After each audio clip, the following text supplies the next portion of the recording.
लेकिन अब तवज्जो, वो तर्स क्या हो, वो तरीका क्या हो जिसे शुक्र नेमत कहा जा सके, यानी अदाए शुक्र नेमत हो क्या, कि हमें कैसे पता चले कि शुक्र नेमत कैसे अदा की जाती है, ठीक है ना। तो अब कुरान मजीद ने, परवरदिगार ने कुरान मजीद में अपने 3 बड़े एहसानात का जिक्र किया।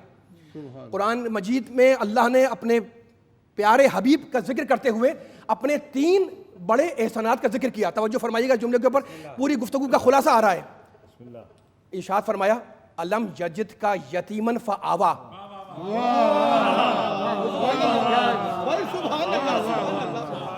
अलम यजिद का यतीमन फआवा, रसूल तुम यतीम थे, हमने तुम्हें अपनी पनाह में लिया।